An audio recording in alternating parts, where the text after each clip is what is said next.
तो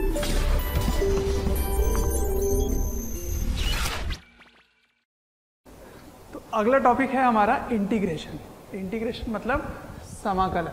अब ये क्या चीज़ है, इसको अब मैं छोटी सी बात में समझाना चाहता हूँ आपको कि मान लीजिए f(x) एक फलन था, इसको डिफ्रेंशिएशन करके आप gx पे पहुँच गए। क्या किया आपने? डिफ्रेंशिएशन किया, dy/dx। ठीक है, इसको क्या बोलते हैं? डिफ्रेंशिएशन, मतलब अवकलन किया आपने।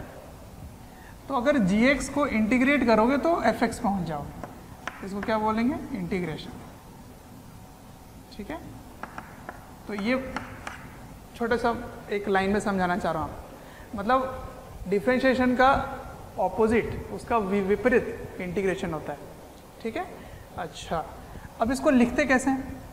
मान लीजिए y जो है वो x का फलन है, तो जिसका वो फलन होगा उसको y के साथ dx में ऐसे रखोगे गुणा करके, और ये एक चिन्ह बना दोगे ऐसे सांप की तरह। ठीक है, तो इसको क्या पढ़ेंगे? ये समाकलन का चिन्ह है, ये समाकलन का चिन्ह है। ठीक है,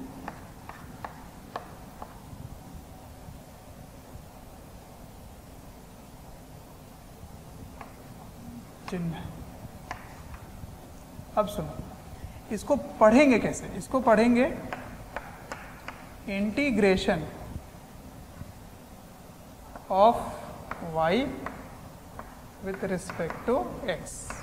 WRT मतलब with respect to x। With respect to x मतलब उसके सापेक्ष। किसके सापेक्ष? x के सापेक्ष। तो अगर y x का फलन है तो यहाँ dx रखोगे, dx। ठीक है, y यहाँ पे फलन बना रहेगा, और ये इंटीग्रेशन, इस सिंबल का मतलब क्या है? इंटीग्रेशन। ये चिन्ह का मतलब क्या है? इंटीग्रेशन। ठीक है, अच्छा ये बात हो गई। अब इसके फलन पे निर्भर करेगा आगे के सूत्र। ठीक है, मान लीजिए आपका जो फलन है, अब कुछ सूत्र हैं जो मैं आपको बता देता हूं। यहाँ पर कुछ सूत्र हैं। ठीक है, इंपॉर्टेंट फॉर्मूले।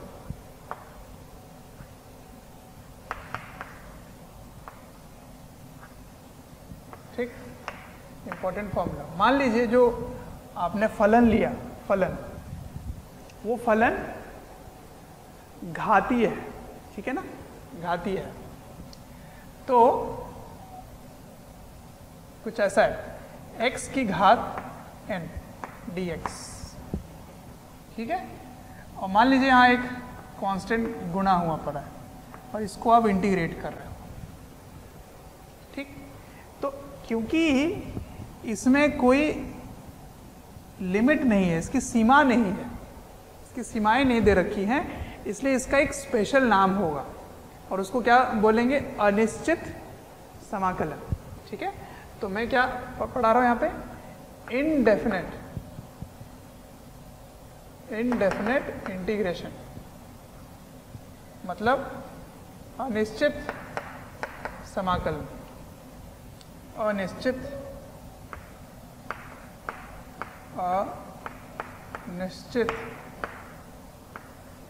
समाकलन।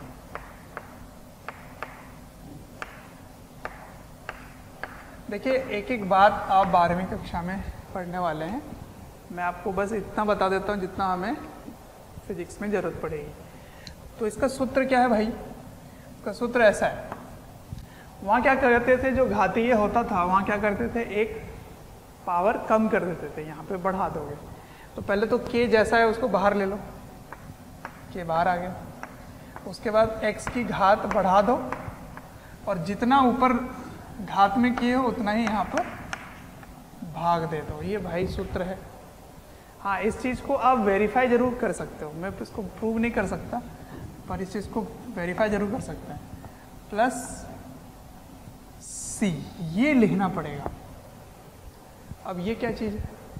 ये बस यही दर्शाता है कि ये अनिश्चित समाकलन है। तो ये कांस्टेंट है, इंटीग्रेशन का कांस्टेंट। तो समाकलन का ये अचर है, कांस्टेंट। This is constant. इसकी वैल्यू क्या होगी? इसकी वैल्यू कुछ भी हो सकती है। तो क्या मुझे निकालना है? मुझे नहीं निकालना है। क्योंकि ये इनडेफिनेट का कांस्टेंट है और हमारे पास इनडेफिनेट की कम ही ज़रूरत पड़ेगी, हम डेफिनेट ही पढ़ेंगे, मतलब इसकी ज़रूरत नहीं पड़ेगी, उसका मान आपको अपने आप ही पता चल जाएगा आपको। तो इसको क्या बोलेंगे? Constant of integration, constant of integration.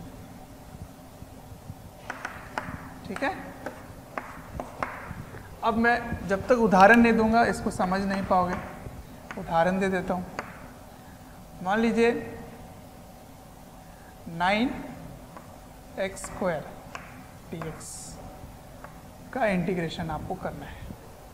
इस सिंबल का चिन्ह का मतलब होता है इंटीग्रेशन, समाकलन। सही है, ये करना है आपको। तो कैसे करेंगे? के बाहर ले लिया आपको, के बाहर ले लिया, ठीक। अब x की घात 2 है तो 2 + 1, 2 + 1 क्या हो गया? 3 डिवाइड बाय 3 प्लस, अब ये सी का मान ज्ञात नहीं करना आपको। अब ये देखो कट गए तो उत्तर क्या हो गया इसका? 3x³ + c, ये इंटीग्रेशन का हो गया। अब आप इसको डिफरेंशिएट करोगे तो ये आ जाएगा पक्का। कैसे? चलो मैं करके देखता हूँ।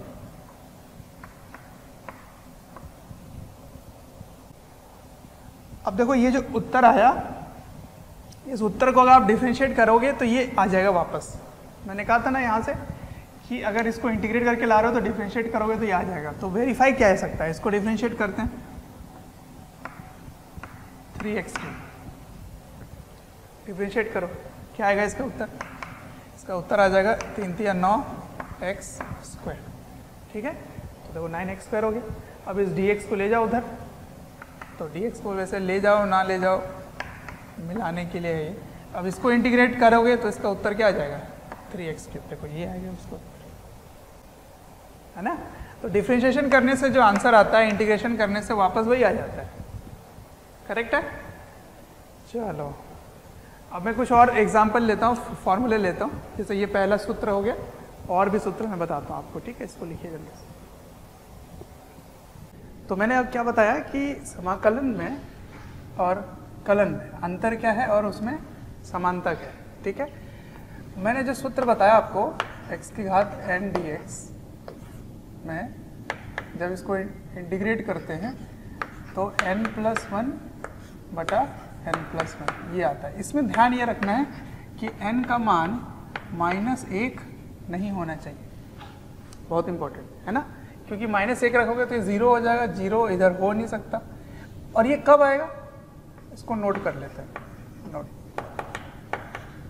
या नंबर 2 लगा लो, ये सूत्र को नंबर 2 कर दो।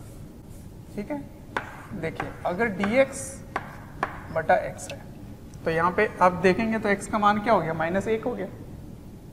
इसमें ये सूत्र नहीं लगेगा, इसका अपना एक नियम। क्या नियम है? इसका आंसर होगा ln x + c। ठीक है ना, ln मतलब समझ रहे हो, log की घात, log का यहाँ बेस क्या है? e है, आधार e है। ठीक है, अब नंबर 3 और एक सूत्र ले लेते हैं, साइन। अब साइन का ले लेते हैं, साइन के अगर किसी को गुना करके रखो के तो वो बाहर आ जाएगा। ठीक है, तो बार बार मैं नहीं लिख रहा।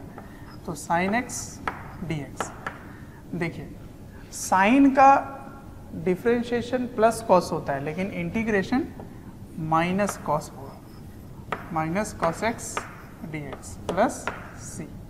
ठीक है ना, c क्यों आ रहा है मैं आपको, dx नहीं होगा, cos x + c। ठीक है, नंबर 4 cos का डिफरेंशिएशन माइनस साइन है, लेकिन इंटीग्रेशन प्लस साइन है, +sin x + c। ठीक है ना, sin x + c। ठीक है, उसके बाद ये कैसे आया होगा? इस चीज़ को आप डिफरेंशिएट कीजिए तो क्या आएगा? 1/x dx। तो देखो आ गया ना, मैच हो गया। ठीक है, चलो थैंक यू डियर स्टूडेंट्स, हमें ढेर सारा प्यार देने के लिए। डेली हज़ारों स्टूडेंट्स हमारे वीडियोस से लाभ उठा रहे हैं, उनको काफ़ी बेनिफिट पहुंच रहा है हमारे वीडियो लेक्चर से। आपसे एक रिक्वेस्ट है कि डिस्क्रिप्शन बॉक्स पे एक लिंक है, उस लिंक को क्लिक करें और अपनी एनरोलमेंट सुनिश्चित करें। और साथ ही जिनको स्टडी मटेरियल या फिर डाउट सेशन चाहिए, वो प्रीमियम कोर्सेज के लिए भी एनरोल कर सकते हैं। अगला नियम, अगर e की घात x को इंटीग्रेट करें तो इसका उत्तर क्या होगा? वही होगा। इसका डिफरेंशिएशन भी वही है और इंटीग्रेशन भी वही है। ठीक है, अब और आप नोट करके कुछ नियम रख लीजिए, नोट कर लीजिए। नोट, यदि f का यहाँ पे कुछ गुणा कर दीजिए, आप x के साथ गुणा कर दीजिए, ax प्लस b ऐसे, तो इसका उत्तर जो x में गुना होगा ना, इसको इंटीग्रेट कर रहे हो मान लो, और इंटीग्रेट करके मान लो इसका आंसर gx आता है मान लो, तो वो ax प्लस b रहेगा, लेकिन x में जो गुना करोगे वो यहाँ पे भाग करना पड़ेगा प्लस c। ठीक, ये नोट है। तो इसको पहला उदाहरण में बताता हूँ, नंबर 1, जैसे इस पे लेके चलते हैं साइन पर या लॉग पर, किसी पे भी लेके चलो, तो लॉग ax प्लस b, इसको आप इंटीग्रेट करें, इंटीग्रेट करेंगे तो क्या इस नियम से लिख सकते हो, इसका आंसर ln x है, तो ln ax प्लस b, और इसका गुना क्या हो रहा है a, तो 1/a प्लस c। ठीक है, नंबर 2 साइन का, sign ax plus b,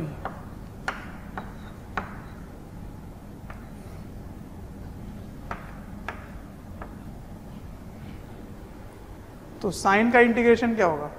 minus cos, तो कॉस ax प्लस b, लेकिन a इसमें गुना हो रहा है तो आपको भाग करना पड़ेगा यहाँ पर। सही है, यही सिखाना था मुझे, है ना? सब में वैसे ही लगेगा, कॉस में भी वैसे ही लगेगा, ई में भी वैसा ही लगेगा। ठीक है, ई में वैसे ही लगेगा। चलो, तो ये कुछ नियम है जिनको आपको ध्यान रखना है। और कुछ लेके चलता हूँ, क्योंकि बेसिकली आप इसको गणित में सीखेंगे, मैथ्स में 12वीं कक्षा में आप सीखते हैं, इसलिए ज़्यादा मैं नहीं बता रहा इसमें। एक दो जो फिजिक्स में मिलेगा उनको मैं ले ले रहा हूँ। ठीक है, एक एग्जांपल और लेता हूँ, इसको लिख लीजिए आप।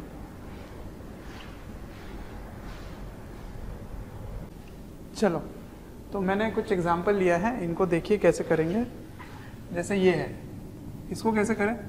इसको करने का एक तरीका है कि इसको मान लीजिए कोई एक दूसरे वेरिएबल में t मान लीजिए, फिर इसको डिफ्रेंशिएट करके कीजिए, बड़ा लेंदी होता है वो तो कुछ नहीं करना, सब आप गणित में सीखेंगे उसको कैसे करना होता है। मैं शॉर्टकट बताता हूँ आपको।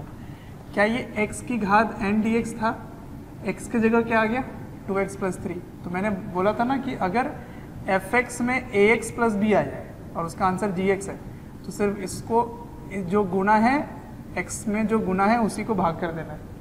ठीक है, देखते हैं। तो इसका उत्तर डायरेक्ट लिख सकते हो, 2x प्लस 3 की घात 4 है तो एक बढ़ा दीजिए 5, और इसको भाग भी देना होगा 5 से, n plus 1 divide by n plus 1।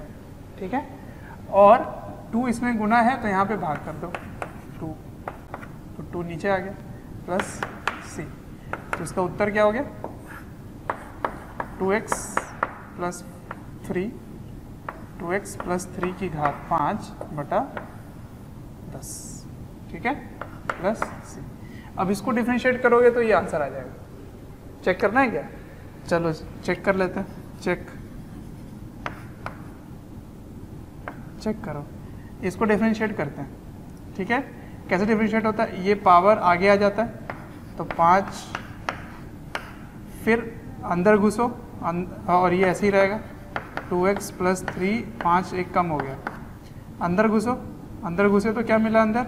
2x, 2x का डिफरेंशिएशन 2 और 3 का डिफरेंशिएशन 0, तो 5 इंटू 2 10 और 10 कैंसल, तो आंसर आ गया ना 2x प्लस 3 की घात 4। देखो वही आ गया। इसको डिफरेंशिएट करोगे तो ये आ जाएगा आंसर, तो वेरीफाई भी हो जाएगा कि हाँ मैं जो कर रहा हूँ वो सही कर रहा हूँ। अब इसको कैसे करें? साइन का मैंने बताया आपको, लेकिन मैं पूछ रहा हूँ यहाँ पे साइन स्क्वायर का कैसे करें भाई, बताओ। तो इसको ऐसे नहीं कर पाओगे, इसमें कुछ ट्रिग्नोमेट्री भी लगेगा। ट्रिग्नोमेट्री क्या लगेगा? साइन स्क्वायर को क्या लिख सकते हैं? 1 माइनस कॉस 2x बाई 2 लिख सकते हैं इसको, dx इंटीग्रेशन। मैंने साइन स्क्वायर को ये लिख दिया 1 माइनस कॉस 2x बाई 2। अब नियम ये कहता है कि अगर बीच में जोड़ घटाव कुछ भी हो तो उसको आप इलेबोरेट कर सकते हैं, ठीक है ना। अगर दो फंक्शन का जोड़ या घटाव होता है, मैं अभी बताने ही वाला था आपको, दो फलन का, जैसे मैंने डिफरेंशिएशन में बताया कि अगर दो फलन ऐसे हैं fx प्लस माइनस dx, तो इसको डिफरेंशिएट करते हो तो कैसे होता है? दोनों को अलग अलग कर दो। उसी प्रकार इंटीग्रेशन में कैसे करेंगे? तो दोनों को अलग अलग कर देंगे इंटीग्रेशन में भी। तो अलग कर दो, जोड़ घटाव को अलग कर दो, तो 1/2 dx। अब क्योंकि ये कांस्टेंट है तो बाहर आ गया, ठीक है। कांस्टेंट से कुछ फर्क नहीं पड़ता, वो बाहर आ जाता है। माइनस, फिर ये भी कांस्टेंट है, ये बाहर आ गया, cos 2x dx, ठीक है। अब बताओ कांस्टेंट का इंटीग्रेशन क्या होगा? कांस्टेंट का इंटीग्रेशन, यहाँ तो कुछ x है ही नहीं, तो आप क्या मान सकते हो? वहाँ पे क्या है? x की घात 0 है, x की घात 0 dx। तो 0 dx का क्या होगा आंसर? एक बढ़ा दो और एक से भाग कर दो, तो वो क्या बना? x ही बना। तो इसका आंसर हो गया x। ये तो वैसे ही रहा, बाहर आ गया, कॉन्स्टेंट बाहर आ जाता है। माइनस 1/2। अब cos 2x का इंटीग्रेशन क्या होगा? cos का इंटीग्रेशन प्लस साइन होता है, डिफरेंशिएशन माइनस साइन होता है, तो साइन 2x। अब 2 देखो इसमें गुना है तो आपको भाग करना पड़ेगा 2 से, ठीक है, प्लस c। अब ये प्लस c या माइनस c, उसमें मत कमेंट मतलब ज़्यादा परेशान होना, क्योंकि ये कांस्टेंट है, तो माइनस c का अगर कर दिए तो दूसरा कांस्टेंट हो जाएगा, तो मैं दूसरा ही कांस्टेंट लिखा हूँ, कोई दिक्कत नहीं है। तो आंसर हो गया x/2 माइनस साइन n होगा साइन 2x बाई 4, ठीक है, प्लस c। ये हो गया इसका उत्तर। आया समझ में? तो अब ये इसको ट्राई कीजिए, ये कैसे करोगे? cos स्क्वायर x, तो इसको भी आप लिख सकते हैं इस फॉर्मूले में। कैसे लिखोगे? देखो स्क्वायर का कोई नहीं है हमारे पास फॉर्मूला, इसीलिए नहीं कर पाएंगे, तो इसको तोड़ के लिखोगे तो प्लस हो जाएगा ये cos 2x बाई 2 dx, ऐसे लिख सकते हैं। प्यारे बच्चों, जब मैं कमेंट सेक्शन में जाता हूँ तो कुछ ऐसे लाइन हैं, कुछ ऐसे कमेंट्स हैं जो काफ़ी कॉमन है, और वो ये हैं कि सर एक इस चैप्टर का इस टॉपिक के बारे में वीडियो बना दें, या इस टॉपिक को थोड़ा सा इलेबोरेट करके समझा दें। तो प्यारे बच्चों, मैं आपसे रिक्वेस्ट करना चाहता हूँ कि सबसे पहले तो हमारे चैनल को सब्सक्राइब करें और बेल आइकन को हिट करें। इससे क्या होगा कि कोई भी नोटिफिकेशन आप मिस नहीं करेंगे। मैं ये इसलिए कह रहा हूँ क्योंकि जिस टॉपिक के बारे में आप पूछ रहे होते हैं या आप रिक्वेस्ट कर रहे होते हैं, वो हमारे चैनल्स में ऑलरेडी वीडियोज़ हैं। आप अगर चैनल विज़िट करेंगे तो प्लेलिस्ट भी बने हुए हैं, और प्लेलिस्ट से आप अपने जो डिमांड है, जो आपके पर्टिकुलर टॉपिक्स हैं, उनको आप विज़िट करके पढ़ सकते हैं। अब सब कुछ वैसे ही होगा तो मैं ऐसे लिख दूँ direct answer, x/2 plus sign 2x by 4 plus c, ये हो गया उत्तर, ठीक है। तो ऐसे करते हैं इंटीग्रेशन के कुछ बेसिक बात, ठीक। अब मैं आपको सिखाता हूँ कि इस इंटीग्रेशन का उपयोग कहाँ करेंगे। ये तो है गणित, तो इसको कहाँ इस्तेमाल करेंगे, लेकिन उसे इस्तेमाल करने से पहले मैं आपको एक और बात बताता हूँ। ये था इनडेफिनेट इंटीग्रेशन, इसमें बार बार c आ रहा था, ठीक है। अब मैं आपको बताऊंगा कि डेफिनेट इंटीग्रेशन क्या होता है, ठीक है। वो अनिश्चित था, ये अब निश्चित वाला बताऊंगा, लिख लीजिए। चलिए देखिए, अगर इसमें ये लिखा है कि डेफिनेट इंटीग्रेशन क्या होता है, मतलब निश्चित समाकलन। अभी तक मैंने बताया था अनिश्चित क्या होता है, इनडेफिनेट, उसमें हमें पता नहीं होता कहाँ से कहाँ तक इंटीग्रेट करना है, ठीक है। अब जो समाकलन करेंगे, इंटीग्रेशन करेंगे, उसकी सीमाएं पता होंगी। क्या? सीमाएं पता होंगी, ठीक है। देखिए, मान लीजिए ये fx है, fx, इसको इंटीग्रेट किए और इसका आंसर आ गया gx। ठीक है। तो प्लस सी लिखते थे क्योंकि यहाँ और यहाँ इनकी सीमाएं नहीं दे रखी होती थी, ठीक है। अब मान लीजिए इसकी जो सीमाएं हैं वो दे रखी हैं ए से बी तक। अब ये किसकी वैल्यू है भाई, पहले ये समझना है। तो जो जिसका ये फलन होगा या डी एक के बाद जो लिखा रहेगा ना, डी के बाद जो लिखा रहेगा वही उसी का मान होगा। तो ये x का मान है, ठीक है। इसको क्या बोलते हैं, इसको बोलते हैं सीमाएं, है ना, लिमिट बोलते हैं, ठीक है। तो इसको बोलेंगे लोअर लिमिट और इसको बोलेंगे अपर लिमिट। अब लोअर लिमिट अपर लिमिट का मतलब क्या है, ये नीचे की जो सीमाएं है ना, निचला जो सीमाएं हैं वो होगा नीचे का हिस्सा, ये होगा ऊपर का हिस्सा। तो इसके ऊपर नहीं जाएगा और इसके नीचे नहीं जाएगा इसका इंटीग्रेशन का मान, ठीक है। तो इस पॉइंट को आप देखो एक बार फिर से, ठीक है, ठीक है, देख लिए। तो इसको क्या बोलेंगे, ऊपरी सीमा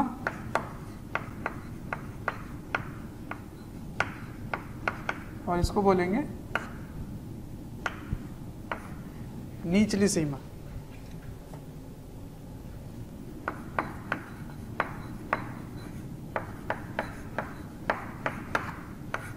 ठीक है, लोअर लिमिट अपर लिमिट। अब इसका इस्तेमाल कहाँ करें, इसका इस्तेमाल देखो कैसे करेंगे, बहुत ही इंपॉर्टेंट इस पॉइंट को समझना है।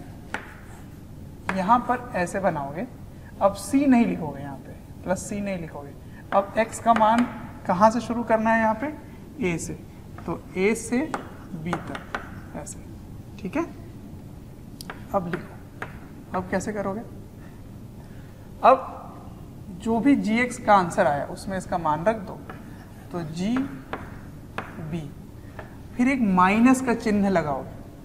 जब आप निचले हिस्से को लिखते हैं, लोअर लिमिट को लिखते हैं, तो एक माइनस का चिन्ह लगाते हैं और x की जगह क्या डाल दोगे, a, यही इसका उत्तर होगा, ठीक है। जल्दी से एग्जाम्पल में बताता हूँ तभी समझ पाओगे। एग्जाम्पल देखो जल्दी, फटाफट बताता हूँ मैं आपको। मान लीजिए integration of x square dx है, ठीक है, फ्रॉम 1 से 3 तक, 1 से लेकर 3 तक, मतलब ऐसा कुछ लिखा होगा, इसका आपको उत्तर बताना है। तो सबसे पहले इनडेफिनेट का नियम लगाओगे, अनिश्चित समाकलन का नियम लगाओगे। x की घात n है तो क्या करोगे, n+1 बटा n+1, उसके बाद ये ब्रैकेट लगाओगे और x का मान कहाँ से शुरू करोगे, 1 से लेकर x का मान 3 तक। मैंने dx लिखा था इसलिए x आया है, ठीक है, बहुत ही बढ़िया। अब ये कितना बन गया, x की घात 3, x की घात 3 बटा 3, कहाँ से, 1 से लेकर 3 तक। अब सुनो क्या बोला गया यहाँ पर, x के जगह ऊपर वाला हिस्सा रख दो, ऊपरी सीमा में क्या लिखा हुआ है, 3, तो 3 रख दो यहाँ पे, तो 3 का क्यूब माइनस 1 का क्यूब। पूरे में 3 था तो पूरे में 3, इसमें कुछ x वैक्स है नहीं, खैर इसको आप बाहर भी ले सकते थे, कोई बड़ी बात नहीं। तो 3 का क्यूब क्या हुआ, 3 × 9 = 27, 27 में से 1 कम कर दो तो कितना आंसर हो गया, 26 बटा 3, ठीक है, ये इसका उत्तर हो गया। तो ये अनिश्चित नहीं है, निश्चित है ये, इसलिए इसको ऐसे करते हैं, ठीक है ना। तो ये था डेफिनेट इंटीग्रेशन या निश्चित समाकलन, ठीक है। चलिए एक क्वेश्चन का आंसर दीजिए, sin x dx, नहीं, अब मैं किसी और से लिख के देता हूँ, थीटा डी थीटा, ठीक है। और इसका आपको करना है 0 से पाई, उत्तर दीजिए, ठीक है, कोशिश कीजिए इसको। तो हो गया सॉल्व, देखिए। चलिए, तो कॉस का इंटीग्रेशन क्या होगा, साइन का इंटीग्रेशन क्या होगा, साइन का इंटीग्रेशन माइनस कॉस थीटा, ठीक है। और थीटा का मान 0 से थीटा का मान पाई। थीटा क्यों लिया मैंने, क्योंकि डी के बाद क्या है, थीटा, तो वही लिमिट जो वैल्यू होती है वो उसी की वैल्यू होती है, डी के बाद जो होता है वही उसकी वैल्यू होती है ना, थीटा का 0 से पाई। चलो तो माइनस, एक बार थीटा की जगह क्या मान रखना है, पाई, है ना। तो माइनस कॉस पाई, ठीक है। माइनस क्यों लगाया एक, क्योंकि ये इसके फॉर्मूले में होता है और इसमें पहले से एक माइनस है तो वो माइनस रहेगा कॉस 0। तो वही चीज़ सिखाना था मुझे यहाँ पे कि अगर यहाँ माइनस आ जाए तो क्या करें। तो इसको करने का एक और तरीका है, अगर ये माइनस आता है ना तो इन दोनों को चेंज कर दो, उसको स्विच कर सकते हो। तो इसको कैसे लिख सकते हो, इसको लिख सकते हो कॉस थीटा, इसको चेंज कर दो, लोअर अपर हो जाएगा, अपर लोअर हो जाएगा, पाई से 0। इसको ऐसे लिखा जा सकता है, ठीक है। कभी भी माइनस होगा, अगर यहाँ माइनस है तो यहाँ प्लस बना दो कि ये दोनों चेंज हो जाएंगे, ऐसे हो जाएगा। फिर रखोगे तो देखना वही आंसर आएगा, minus minus plus cos 0 minus cos pi, देख रहे हो, है ना। तो ये हो गया माइनस कॉस पाई का मान क्या होता है, -1, माइनस माइनस प्लस हो गया, और कॉस 0 का मान 1। तो इसका आंसर 0 नहीं हो रहा है, इसका आंसर क्या हो रहा है, 2 हो रहा है, ठीक है। तो ऐसे करेंगे, ठीक है। तो ये है इंटीग्रेशन की कुछ बेसिक बातें। अब जैसे जैसे आप फिजिक्स पढ़ेंगे आगे इंटीग्रेशन की ज़रूरत पड़ती जाएगी और वहाँ पे काफ़ी यूज़ होगा। उसी प्रकार आप कॉस का भी कर सकते थे और लिमिट लगा सकते थे, है ना। अगर मैं π/2 लिखता तो यहाँ लिमिट π/2 हो जाता, है ना। फिर इसको चेंज कर सकते थे, माइनस है तो चेंज कर दिए, π/2 से 0 कर दिए। बिल्कुल बेसिक सी बातें हैं, कर सकते हैं, ठीक है। अब मैं आपको बताता हूँ कि इसकी ज्योमेट्रिकल मीनिंग क्या है, ज्यामितीय रूप क्या होती है। जैसे मैंने डेफिनेशन का बताया उसी तरह इंटीग्रेशन का भी बताऊंगा, ठीक है। इसको लिख लीजिए। चलो तो अब डेफिनेट इंटीग्रेशन का एप्लीकेशन देखते हैं, क्यों इसको पढ़ रहे हैं, फिजिक्स में क्या ज़रूरत पड़ेगी इसकी, वैसे इससे ज्योमेट्री तरीके से क्या हम निकाल सकते हैं। तो डेफिनेट इंटीग्रेशन का मतलब है निश्चित समाकलन, उसका अनुप्रयोग करेंगे। एप्लीकेशन क्या है, to calculate area of curve, मतलब किसी भी वक्र का आप क्षेत्रफल निकाल सकते हैं, ठीक है। बच्चों अगर हमारे वीडियोस आपको पसंद आते हैं, आपको हमारी जो मेहनत है वो आपको अच्छी लगती है, तो आप हमारे वीडियोस को ज़रूर लाइक करें और शेयर करें। शेयर इसलिए मैं करने बोल रहा हूँ क्योंकि आपके शेयर करने से ज़रूरतमंद बच्चों तक ये वीडियोस पहुँच सकता है, जिनको एक पर्टिकुलर टॉपिक काफ़ी वीक लग रहा है या एक ऐसा चैप्टर है जिसके बारे में एक पर्टिकुलर टॉपिक उनको अच्छे से पढ़ना है, तो उन तक पहुँच सकता है ये। अंत में मैं आपसे यही कहना चाहूँगा कि आपके स्नेह, अफेक्शन, प्यार देखकर हमारी पूरी मोशन की टीम काफ़ी मोटिवेटेड है आपको क्वालिटी कंटेंट देने के लिए। तो वक्र के क्षेत्रफल की गणना करने के लिए इसका इस्तेमाल करते हैं। देखो अभी तक आप ऐसे सीधी कोई चित्र है उसका क्षेत्रफल आपको पता होता है कैसे निकालते हैं, है ना। ये L है, ये B है, तो इसका क्षेत्रफल क्या हो गया, L गुना B। अगर ये त्रिभुज था तो इसका भी आपको पता है, बेस इंटू हाइट, ठीक है ना। ये इसकी हाइट हो गई, ये इसका बेस हो गया, ठीक है। तो ये इसका क्षेत्रफल हो गया। लेकिन अगर कुछ ऐसा दिया जाए, ऐसा कुछ टेढ़ा सा ऐसा कुछ है और इसका क्षेत्रफल आपको निकालना है, ऐसे इसका क्षेत्रफल, तो कैसे निकालेंगे, तो वही सब सीखना है यहाँ पे, ठीक है। तो चलो मैं बताता हूँ कैसे करेंगे। Geometrical meaning of y dx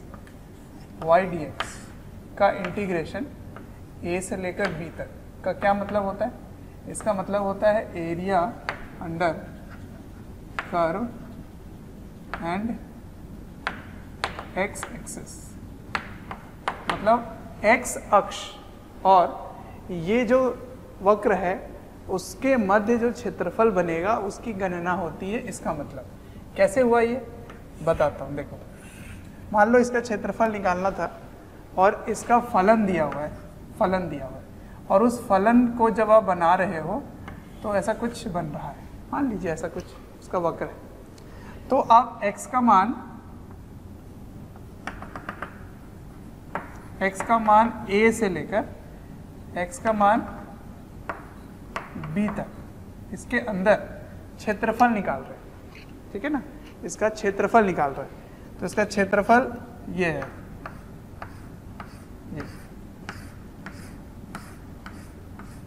ये इसका क्षेत्रफल है। ठीक, इसका आपको गणना करना है। तो आप देखिए, एक तो आपने ये fx ले रखा है, ठीक है ना, वो और x, ये x अक्ष ले लिया आपने, x अक्ष। तो इसके अंदर जो क्षेत्रफल है इसकी गणना हो जाएगी। कैसे होगी मैं बताता हूँ। जब आप यहाँ से x दूरी पे जाते हैं, हाँ, और x दूरी में जाकर एक dx चौड़ाई का पट्टिका बनाते हैं ऐसे, ठीक है, ऐसे बनाते हैं पट्टिका। चलो मैं ऐसे पट्टिका बनाते हैं। तो पट्टिका बनाकर इसका अगर क्षेत्रफल निकाला जाए, क्षेत्रफल, तो क्या होगा, ये हो जाएगा y और ये हो जाएगा dx, है ना, ये हो जाएगा y और ये हो जाएगा dx। तो क्षेत्रफल इस छोटे से पट्टिका का क्या हुआ, क्षेत्रफल, एरिया ऑफ दिस बाउंड्री, है ना। तो ये छोटा सा जो मैंने लिया है शेडेड रीजन, मतलब इस पट्टिका का, ये जो पट्टी मैंने बनाया इसका क्षेत्रफल क्या होगा, लंबाई गुने चौड़ाई, ठीक है। अब ये y dx का मतलब क्या बताया था मैंने आपको कल उसमें डिफरेंशिएशन में, dx मतलब बहुत छोटा सा परिवर्तन। तो x में बहुत छोटा परिवर्तन लिया आपने, बहुत ही छोटा। तो जब बहुत ही छोटा लेते हो ना, तो यहाँ जो ये टेढ़ा सा लाइन है, उसको भी आप सीधा मान सकते हैं, ये बिल्कुल सीधा मान सकते हैं। कैसे, देखिए मैं ऐसे टेढ़ी सी लाइन ऐसे बना दी, ठीक है। तो मैं अगर यहाँ और यहाँ ऐसे अगर पट्टिका बनाऊँ यूं, तो इसकी चौड़ाई dx है, ठीक है। तो इसको भी तो आप सीधा ही मान सकते हो, क्योंकि dx बहुत छोटा है, मैंने यहाँ बहुत बड़ा बना करके दिखाया है। dx मतलब बताया था आपको 0.0000000 10 दिन तक 0.00000 फिर 1, इतना छोटा है, ठीक है। तो ये हो गया dx, ये y dx, तो ये इसका क्षेत्रफल हो गया। अब आप पूरा निकालना चाहते हो यहाँ से यहाँ तक क्षेत्रफल पूरा, तो आप क्या करेंगे, ऐसे ही छोटे छोटे ऐसे टुकड़ा बनाते जाओ, है ना, ऐसे छोटे, और उसका जो क्षेत्रफल है उस क्षेत्रफल को जोड़ते जाएंगे। तो इंटीग्रेशन का मतलब क्या होता है, जोड़ना। ये जो मैंने बनाया ना, ये s की तरह है, और s का मतलब सम, ठीक है। तो इसीलिए इंटीग्रेशन मतलब समेशन मतलब जोड़ना, ठीक है। तो आप जोड़ रहे हैं, किसको जोड़ रहे हैं, क्षेत्रफल निकालने के लिए जोड़ रहे हैं। तो कहाँ से शुरू कर रहे हो आप, a से, कहाँ तक लेके जाओगे, b तक। तो ऐसे ही छोटे छोटे पट्टिका निकाल के अगर क्षेत्रफल निकाल के जोड़ोगे तो उसके पूरा क्षेत्रफल निकल आएगा। तो टोटल एरिया मतलब क्षेत्रफल होता है, total area from x equals to a to x equals to b is, क्या करना है, ऐसे जोड़ना है। कैसे जोड़ना है, क्या जोड़ना है, y dx। कहाँ से जोड़ना है, x का मान a से x का मान b तक। तो ये क्या देगा, ये पूरा क्या है, ये भरपूर, ये क्षेत्रफल है। क्या है, क्षेत्रफल, ठीक है ना, एरिया, ऐसे लिखेंगे, ठीक।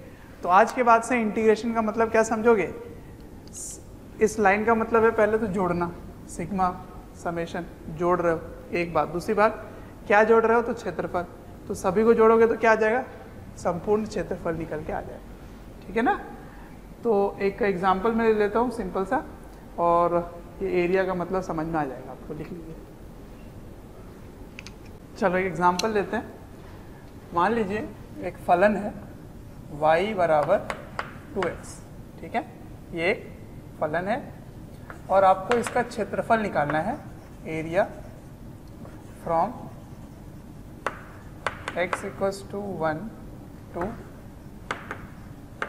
x इक्वल्स टू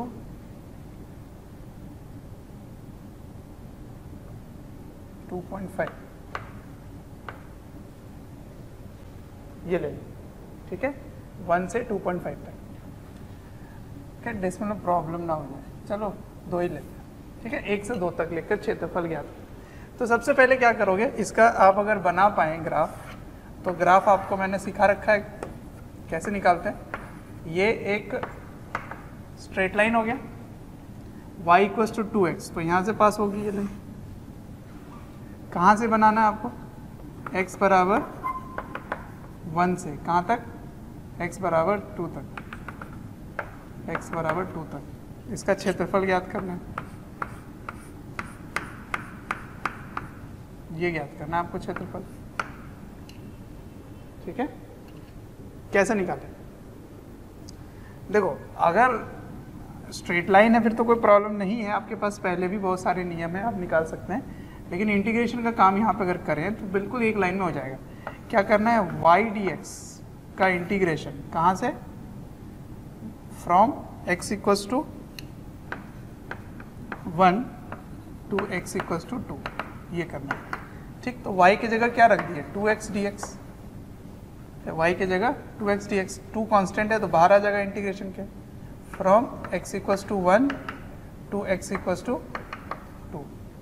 तो x स्क्वायर बाई 2 हो जाएगा इसका इंटीग्रेशन, नहीं, तो इसका आंसर हो गया 2 ऐसे ही बाहर है, x स्क्वायर बाई 2।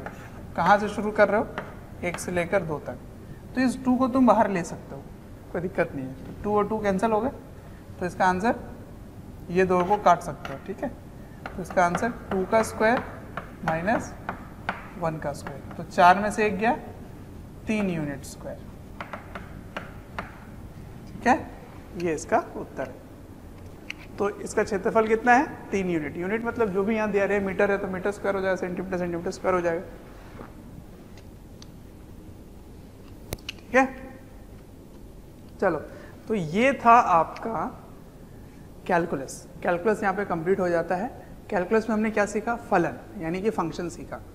फंक्शन हमने सीखा कि अगर y x का फंक्शन है, मतलब y का मान x पे निर्भर कर रहा है ना, उस पर वो आश्रित है। x को परिवर्तन करोगे तो y परिवर्तित हो जाएगा। फिर हमने सीखा डिफरेंशिएशन। डिफरेंशिएशन क्या होता है, बहुत छोटा सा परिवर्तन को d बोलते हैं, स्मॉल d। तो dy बाई dx का कोई रूल है, रूल का हम जो चार्ट है वो बना रखे हैं। फिर उसका इस्तेमाल कैसे किया हमने, टेंजेंट निकालने के लिए, टेंजेंट का स्लोप निकालने के लिए, मैक्सिमा मिनिमा निकालने के लिए, रेट मेजर करने के लिए, दर है ना, उसका दर, बढ़ने का दर, घटने का दर। फिर डबल डिफरेंशिएशन सीखा हमने, एक बार और डिफरेंशिएट कर दो डिफरेंशिएशन को। फिर आखिरी में समाकलन यानी कि इंटीग्रेशन। इंटीग्रेशन का मेन काम क्या है, क्षेत्रफल निकालना। डेफिनेट इंटीग्रेशन का काम है क्षेत्रफल निकालना। तो बस इतना ही है, इसमें कैलकुलस कंप्लीट होता है आपको। अब अगले चैप्टर की तरफ बढ़ेंगे, इसको आप लिख लीजिए। Thank you. कोई भी चैप्टर या वीडियोस आपको डिटेल में, ईयर लॉन्ग वाले वीडियोस चाहिए और काफ़ी डिटेल में वीडियोस आपको चाहिए, तो आपको एक नंबर दे रहा हूँ, टोल फ्री नंबर है, आप इनको कॉल करें और डिटेल में आप बात कर सकते हैं और पूछ सकते हैं। नंबर है 1800 2121 799।